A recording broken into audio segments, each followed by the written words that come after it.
మాజీ మంత్రి Medchal MLA Mallareddy, Jangaon MLA పల్లె రాజేశ్వర్ రెడ్డిలకు హైకోర్టు షాక్ ఇచ్చింది. వారి ఎన్నికను సవాల్ చేస్తూ దాఖలైన 2 వేర్వేరు పిటిషన్లలో హైకోర్టు నోటీసులు జారీ చేసింది. తప్పుడు వివరాలతో మల్లారెడ్డి అఫిడవిట్ సమర్పించారని కాంగ్రెస్ అభ్యర్థి తోటకూర వజ్రేష్ యాదవ్ పిటిషన్ వేశారు. పల్లె రాజేశ్వర్ రెడ్డి ఎన్నికను సవాల్ చేస్తూ కొమ్మూరి ప్రతాప్ రెడ్డి హైకోర్టులో పిటిషన్ దాఖలు చేశారు. మల్లారెడ్డి ఎన్నికల సమయంలో తన అఫిడవిట్లో సూరారం గ్రామంలో కొంత భూమి ఉందని పేర్కొనగా రికార్డుల ప్రకారం అది గవర్నమెంట్ ల్యాండ్ అని పిటిషనర్ పేర్కొన్నారు. మల్లారెడ్డి తన అఫిడవిట్లో బ్యాంకు ఖాతాలు లేవని తెలిపారని, బ్యాంకు ఖాతాలు లేకుండా ఐటీ ఎలా దాఖలు చేస్తున్నారో వివరాలు వెల్లడించలేదని తెలిపారు. దీంతో ఇద్దరికీ నోటీసులు జారీ చేసింది హైకోర్టు. పూర్తి డీటెయిల్స్ ఇవ్వాలని పేర్కొంది.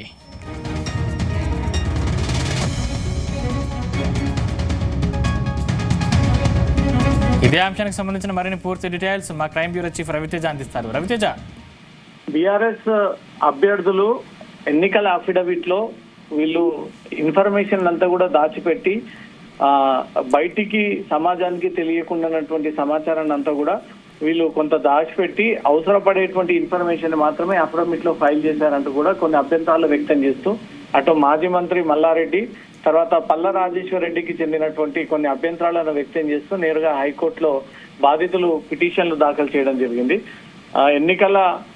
ఎన్నికల సవాల్ చేస్తూ దాఖలైనటువంటి ఈ 2 వేరు పిటిషన్లు హైకోర్టు నోటీసులు కూడా ఆ ఇద్దరు రెస్పాండెంట్స్ మల్లారెడ్డికి, పల్ల రాజేశ్వర రెడ్డికి నోటీసులు కూడా అందజేసినట్టుగా సమాచారం ఉంటుంది. తప్పుడు వివరాలతో మాజీ మంత్రి మల్లారెడ్డి అఫిడవిట్ సమర్పించారంటూ కూడా కాంగ్రెస్ మేడ్చల్ అభ్యర్థి తోటకూర వజ్రేష్ యాదవ్ ఈ పిటిషన్ దాఖలు చేయడం జరిగింది.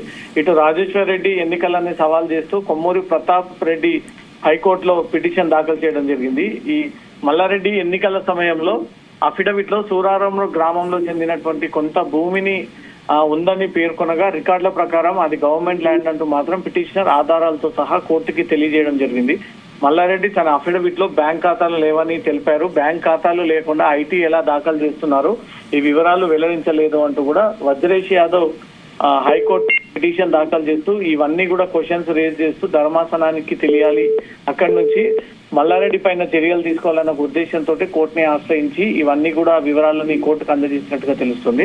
త్వరలో వీటికి సంబంధించినటువంటి పూర్తి వివరాలను అందజేయాలంటూ కూడా హైకోర్టు అటు ఎన్నికల కమిషన్ తో పాటు గతంలో రిటర్నింగ్ అధికారులకు కూడా ఈ నోటీసులు అందజేస్తూ గతంలో వారు ఫైల్ చేసినటువంటి అఫిడవిట్ ఏంటి, దాంట్లో ఎన్ని అక్రమాలు అవకతవకలకు సంబంధించినటువంటి వివరాలు మెన్షన్ చేయకుండా ప్రభుత్వ భూమిని సైతం తన ప్రైవేట్ ల్యాండ్ అన్నట్టుగా తనకు పట్టా ఉన్నటువంటి భూమి ఉన్నట్టుగా కూడా దాన్ని క్రియేట్ చేసి మంత్రి మల్లారెడ్డి, పల్ల రాజేశ్వర్ రెడ్డి ఈ రకంగా ఎన్నికల కమిషన్ ని బుడ్డి కొట్టించారంటూ కూడా కొన్ని అనుమానాలు వ్యక్తం చేస్తూ ఇద్దరు బాధితులు హైకోర్టుని అప్రోచ్ అయ్యి వీరిద్దరి పేర్లని ప్రస్తావనకు తీసుకురావడంతో రెస్పాండెంట్స్ ఇద్దరు కూడా నోటీసులు జారీ చేసి త్వరలో ఈ వివరాలన్నీ కూడా కోర్టుకు అందజేయాలంటూ కూడా కోర్టు ఈ అభిప్రాయాన్ని వ్యక్తం చేసినట్టుగా తెలుస్తుంది. సందీప్, రవితేజ్, అంటే ప్రస్తుతం ఇద్దరు ఎమ్మెల్యేలు స్పందించారా?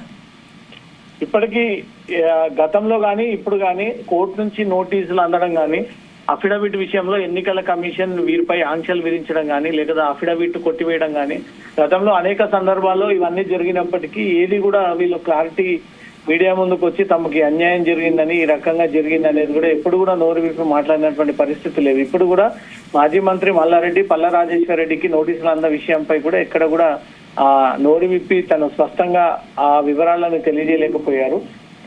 అఫిడవిట్ లో నిజంగానే కొంత అక్రమంగా సంపాదించినటువంటి భూమిని దౌర్జన్యంగా లాక్కున్నటువంటి భూములను కూడా ప్రైవేట్ తమ భూమే పట్టా భూమి అంటూ కూడా దాంట్లో మెన్షన్ చేసి వీళ్ళు అఫిడవిట్ ఫైల్ చేసినట్టుగా తెలుస్తుంది. చాలా మంది బీఆర్ఎస్ నాయకులు అనేక తప్పుడు వివరాలని పొందుపరుస్తూ ఈ అఫిడవిట్లను ఫైల్ చేసి దాని ద్వారా వీళ్ళు ఎన్నికవుతా ఉన్నారు, విజయం పొందుతా ఉన్నారంటూ కూడా గతంలో నుంచి వీరిపైన అనేక ఫిర్యాదులు అంతా ఉన్నాయి. తాజాగా మాజీ మంత్రి మల్లారెడ్డి, పల్ల రాజేశ్వర రెడ్డి కూడా ఆ రకంగానే తప్పుడు అఫిడవిట్ ని ఫైల్ చేసి ఎన్నికల కమిషన్ ని బురిడి కొట్టించారు. దీనిపైన హైకోర్టు వాళ్ళని అనర్హులుగా ప్రకటించాలి, వారు ఎన్నికలని రద్దు చేయాలి, వారి ఎమ్మెల్యేల సీట్లని రద్దు చేయాలి అంటూ మాత్రం ఈ ప్రధాన పాయింట్స్ ని రేజ్ చేస్తూ బాధితులు హైకోర్టుని అప్రోచ్ అయిన తర్వాత వీరికి నోటీసులు అందజేశారు. కోర్టు ఏ రకంగా రియాక్ట్ అవుతుంది అనేది చూడాలి. Sandeep, thank you Raviteja.